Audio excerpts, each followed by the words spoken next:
Bienvenue à tous, infiniment heureux de vous retrouver pour partager avec vous le Chitat du jour. Eh oui, c'est le Chitat du jour aujourd'hui. Nous sommes, quelle date aujourd'hui? Nous sommes le Yud Gimel. Yud Gimel Menachem Av 5785. 80 000. Non, 85. Oui, 85. Alors, aujourd'hui, nous sommes également le Yom Hamishi, le jeudi de la Parashat Vaetchanan, et nous allons ensemble développer ce magnifique Ritat. Nous allons commencer dans quelques instants avec notre célèbre Chumash.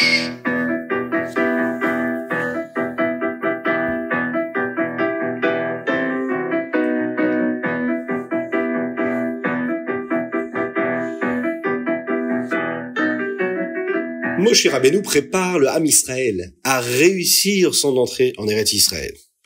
Moshe Rabbeinu leur rappelle le sentiment de Hirat Shamaim, la crainte de Dieu qu'ils ont ressenti lors du Matan Torah. Le verset dit, « Si seulement ils avaient toujours un tel cœur pour me craindre et observer tous mes commandements, afin que tout aille bien pour eux et pour leurs enfants pour toujours. » Rashi explique que ce n'est pas qu'Hachem doute de leur capacité, mais il les encourage à se souvenir de ce moment de pure dévotion. La crainte de Dieu n'est pas une peur de la punition, mais plutôt un sentiment de révérence et d'émerveillement face à la grandeur infinie d'Akadosh Baruch Hu. Moshe met également l'accent sur l'importance de faire les mitzvot sans relâche. Il leur dit que s'ils sont attentifs à les accomplir, ils auront de longues vies en Eretz Israël. Rashi nous enseigne que même si ce verset parle de vivre en Eretz Israël, il s'applique à tous les endroits et à toutes les époques. Chaque mitzvah que nous faisons, où que nous soyons, est une promesse d'Hachem pour une bonne et longue vie. Dans notre Chumash d'aujourd'hui, il y a également la connexion avec Eretz Israël. Le fait que Moshe enseigne ses commandements avant d'entrer en Eretz Israël est très significatif. Cela montre que la vie en Terre Sainte, en Eretz, à Kodesh Eretz Israël, n'est pas seulement une question de géographie, mais de sanctification de cette terre par l'accomplissement des mitzvot. Eretz Israël, c'est accomplir les mitzvot en Eretz Israël, c'est étudier la Torah en Eretz Israël. Chaque mitzvah est une brique pour construire un foyer spirituel en Eretz Israël, et en fin de compte, pour nous préparer à la Geoula Shelema, la rédemption totale et complète.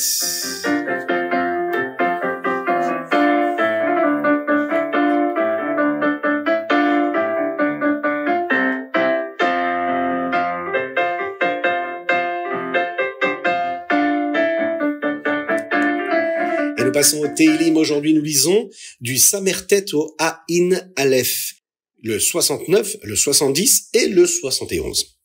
Il y a un des versets du chapitre Samertet qui est comme ça. Va'ani tefilati lecha Hashem ed ratzon.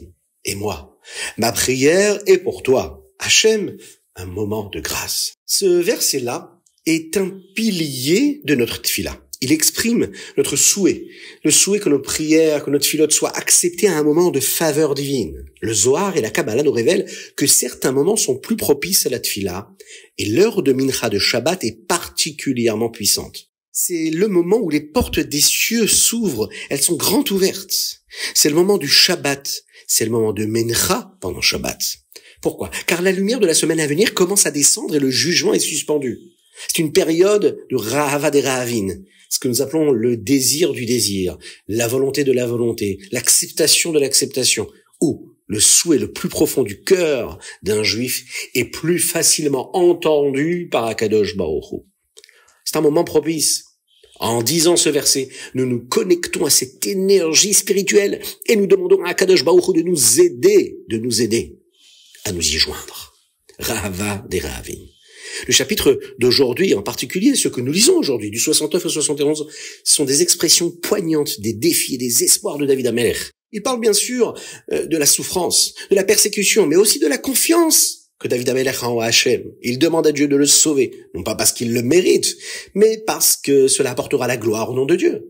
Ça nous apprend que nos tfilotes ne sont pas seulement pour nos besoins personnels, mais qu'elles sont un moyen de révéler la présence d'Akadosh Baruch Hu ici-bas sur terre. En fait, si on l'associe à nos tfilotes Akadosh Baruch Hu, eh bien, il répondra à nos tfilotes puisque ce sera sa gloire, ce sera à son honneur de nous répondre et d'être présent pour nous.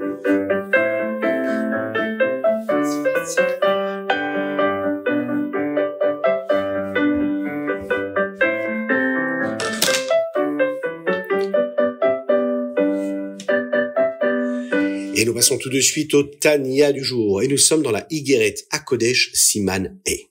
Le verset dit comme ça. Vaya'as David Shem.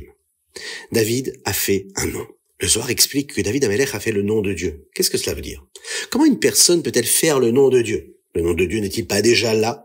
Dans cette Igeret à Kodesh, nous verrons comment cela est possible et que la manière de le faire est en donnant la tzedaka.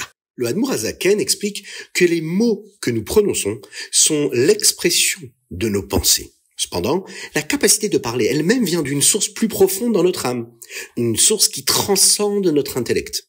Le développement de la parole chez l'enfant est un exemple de cela. La pensée se forme avant le mot, et le mot est la manifestation physique de l'intellect, l'expression de sa pensée. Le Rabbi Shneur Zalman établit ici une connexion entre le processus du développement et du passage qu'il y a entre la pensée vers la parole et le processus de la tzedaka. La tzedaka n'est pas simplement un acte de bonté, de gentillesse, de bienveillance. C'est un acte qui permet de manifester le nom de Dieu dans le monde. La manière de faire sera révélée dans les jours à venir, dans les différents prakim que nous allons étudier. Mais l'idée fondamentale est que quoi? Que tout comme la parole donne une forme physique à nos pensées, la tzedaka donne une forme tangible à notre foi en Dieu. L'argent que nous donnons pour une cause sainte n'est pas seulement un transfert de fonds, c'est-à-dire une petite pièce que nous avions dans notre poche et que nous avons donnée à une autre personne, ou un virement, pourquoi pas. C'est une action qui transforme notre monde matériel à nous en un endroit où le nom d'Akadosh Baruch Hu peut être révélé. Le pouvoir de la tzedaka, le pouvoir d'un petit geste, fait en sorte qu'Akadosh Baruch Hu se dévoile, se révèle dans notre quotidien et dans toutes les dimensions de notre existence.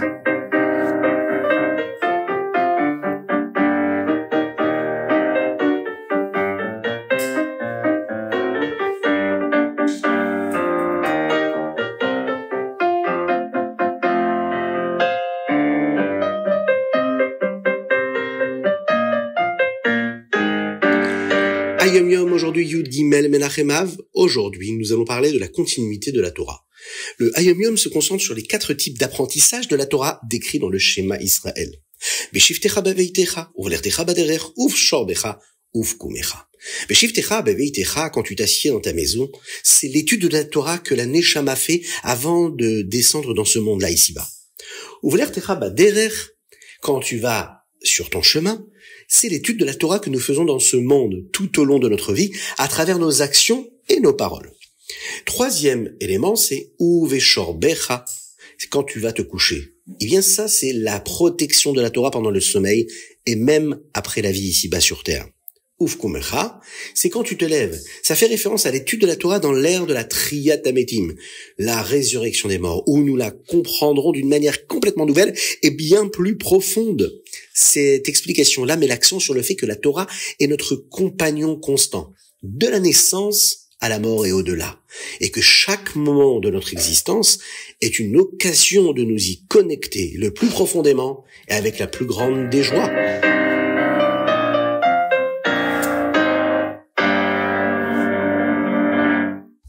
Magnifique. Alors, nous allons tout de suite aborder le Rambam du jour. Dans ce Rambam du 13 Menachem Av, nous abordons une question qui est très importante dans la vie d'un juif, dans sa connexion avec le Beth Amikdash, les korbanot qui étaient faits dans le Beth Amikdash, en particulier Maaseh à korbanot. Dans le Rambam d'aujourd'hui, nous en apprenons plus sur l'apport des korbanot. Dans le chapitre 4 d'Alet, nous apprenons quand les sacrifices sont autorisés à être apportés, à savoir pendant la journée, et à quoi nous devons penser lorsque nous apportons le korban, à savoir la kavana. La kavana, c'est l'intention, la direction de pensée. À quoi nous pensons, la conviction que nous avons. Dans le Perek E, 5e chapitre, on nous enseigne où nous apportons les korbanos et comment nous donnons les différentes parties du sacrifice à Hachem. Enfin, dans le Perek Vav, dans le 6e chapitre, nous apprenons exactement comment nous apportons le korban Ola.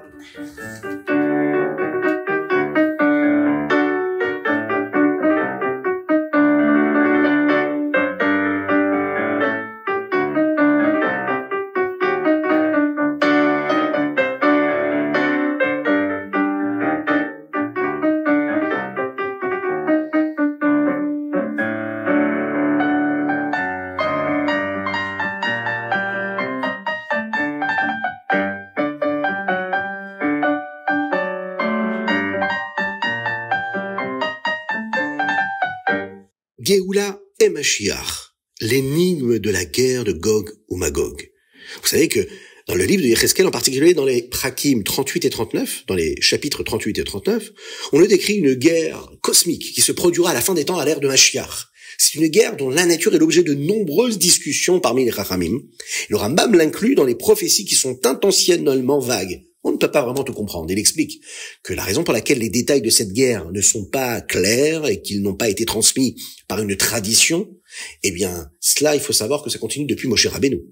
Le Rambam souligne que les Nevi'im, les prophètes, ne pouvaient pas voir ces événements que d'une manière générale et non pas dans les détails précis.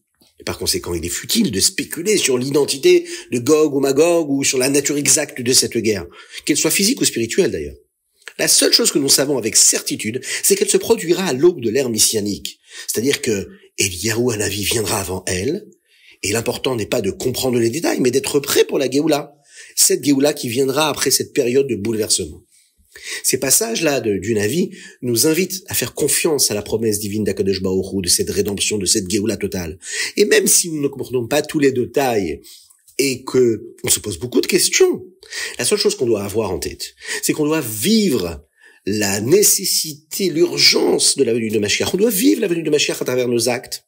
Et la meilleure façon de libérer le Ham Israël, nous l'avons dit déjà, c'est de se libérer soi-même. Si chacun sort de son exil personnel, alors c'est sûr qu'on Be'ezrat Hashem vivra très rapidement, eh bien la délivrance totale, celle qu'Akadosh Baruch Hu nous enverra avec la venue de Mashiach, très très rapidement. Et on va se quitter avec quelques notes du Rabbi de Lubavitch lui-même, puisque nous allons partager le Nigun, Reb Levik Nigun, le Nigun du Rabbi Levi Yitzhak, son père, dont nous allons célébrer la Iloula dans quelques jours, le Chaf Menachem Av.